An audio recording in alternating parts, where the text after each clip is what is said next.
हम लोग आज के वीडियो में देखेंगे वास्तविक संख्या। आखिर में वास्तविक संख्या क्या होती है, जो 10th क्लास का पहला चैप्टर है। इसी चैप्टर के बारे में हम लोग डिस्कस करेंगे सीरियल बाय सीरियल। पहले हम लोग जान लेते हैं वास्तविक संख्या में से कौन कौन से टॉपिक है जिसको हमको देख लेना बहुत ज़रूरी है। कुछ टॉपिक हमने यहाँ पर लिखा है जो हम लोग 9th क्लास में इसको एक बार पढ़ चुके हैं। ये सब टॉपिक हमारे 10th क्लास के वास्तविक संख्या में आने वाली है, उसको देख लेंगे तो बहुत अच्छा होगा। तो सबसे पहले देखते हैं प्राकृतिक संख्या। प्राकृतिक संख्या क्या होती है, यानी नेचुरल नंबर, यानी गिनती की संख्या। तो ध्यान दीजिएगा, गिनती की संख्या को क्या बोलते हैं, प्राकृतिक संख्या। जैसे मान लीजिए हो जाएगा 1 2 3 4 5 और ये कहाँ तक जाएगा, अनंत तक जाएगा। यानी 1 2 3 4 5 एक क्या हो गई, सब प्राकृतिक संख्या।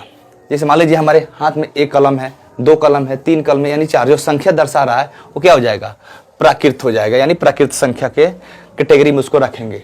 उसके बाद में हमको देखना है पूर्ण संख्याएं। पूर्ण संख्याएं ऐसे तो देखते हैं कि प्राकृतिक संख्या कहाँ से चालू होती है, 1 2 3 4 5 6 7 8 9 10 कहाँ तक जाएगी, अनंत तक जाएगी।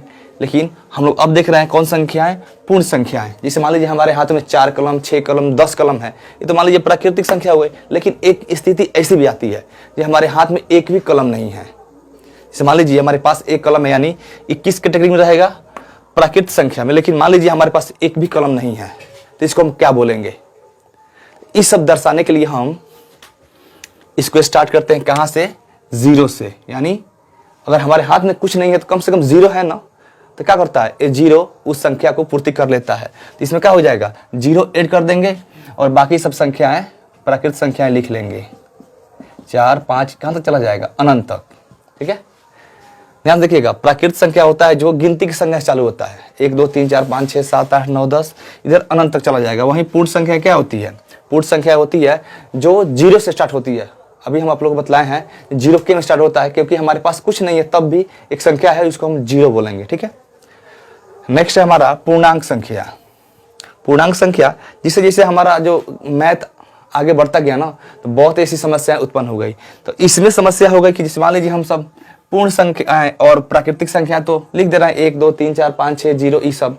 लेकिन कुछ ऐसे भी मैथमेटिक्स में प्रॉब्लम आ गए जिसमें 0 लेना भी एकदम आवश्यक था, लेकिन उसका जो ऋणात्मक मान है उसका भी लेना अति आवश्यक था। तो उसमें क्या कर दिए, जैसे मान लीजिए हम 0 1 2 3 4 5 क्या हो जाएगा, ये चला जाएगा अनंत तक। लेकिन उसकी ऋणात्मक संख्याओं का भी हमारा मैथ में यूज पढ़ने लगा, तो क्या हो जाएगा, -1 -2 -3 -4 ये भी कहाँ तक चला जाएगा, अनंत तक चला जाएगा।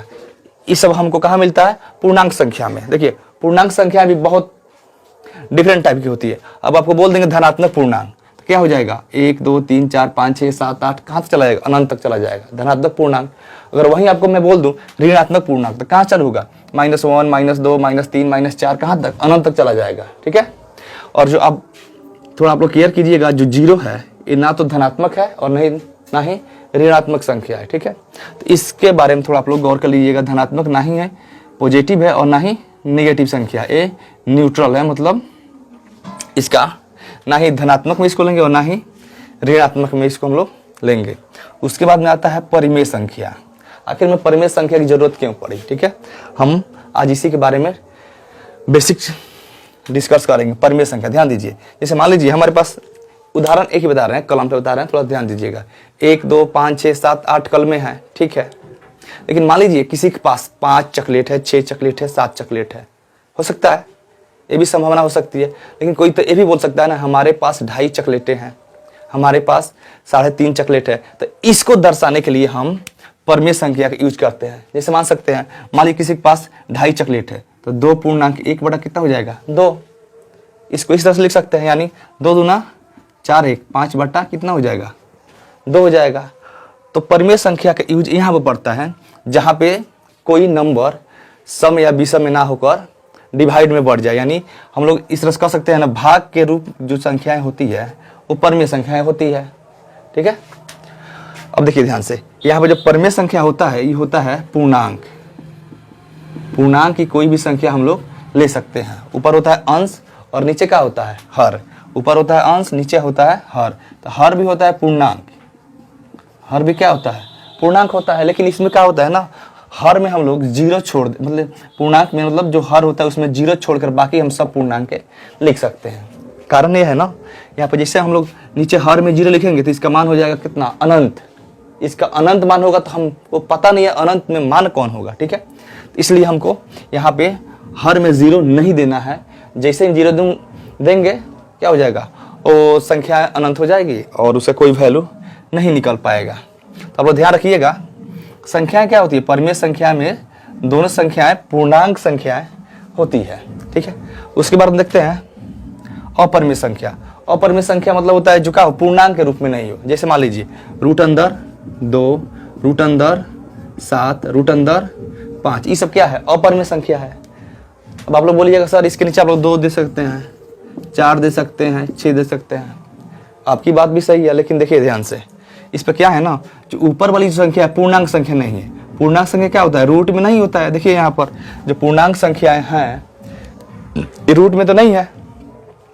इसका मतलब हुआ ये क्या हो सकता है, अपरिमेय संख्या हो सकता है, ठीक है। क्योंकि दोनों में पूर्णांक संख्या रहना चाहिए, लेकिन पूर्णांक नीचे है, लेकिन ऊपर वाला है ना वो पूर्णांक नहीं है। हम लोग पूर्णांक का जानते हैं, वैसी संख्या जो धनात्मक और ऋणात्मक हो क्या होता है, पूर्णांक संख्या होता है। इसके बाद देखते हैं हम लोग वास्तविक संख्याएं। वास्तविक संख्या किसे कहते हैं, ध्यान से देखिएगा, परिमेय और अपरिमेय संख्याओं को क्या कहते हैं, वास्तविक संख्या। जैसे हम लोग वास्तविक संख्या बोलें तो ऊपर की सभी संख्या इसमें ऐड हो जाएंगी। इसे हम लोग क्या बोलेंगे, प्राकृत संख्या। माफ कीजिएगा, वास्तविक, उसे वास्तविक संख्या बोलेंगे। तो इस तरह से हमारा जो 9th क्लास में जो रिवीजन था हम लोग आज किए, ठीक है। ये जो टॉपिक है हमारे वास्तविक संख्या में 10th क्लास में बहुत अच्छा तरह से इसको रिवाइज करेंगे तो आएगा, और इससे रिलेटिव क्वेश्चन भी हम लोग बनाएंगे नेक्स्ट वीडियो में। और इसके आगे वाले वीडियो में हम लोग बात करेंगे यूक्लिड विभाजन परिमेय के बारे में, जहां a बराबर b क्यू प्लस r और 0 से बड़ा या बराबर r है। r से बड़ा कौन सी है, b है। इसके बारे में हम चर्चा करेंगे, आखिर में 0 से बड़ा या बराबर r क्यों होता है और r से बड़ा b क्यों होता है, ठीक है। तब तक के लिए जय हिंद, मिलते हैं नेक्स्ट वीडियो में।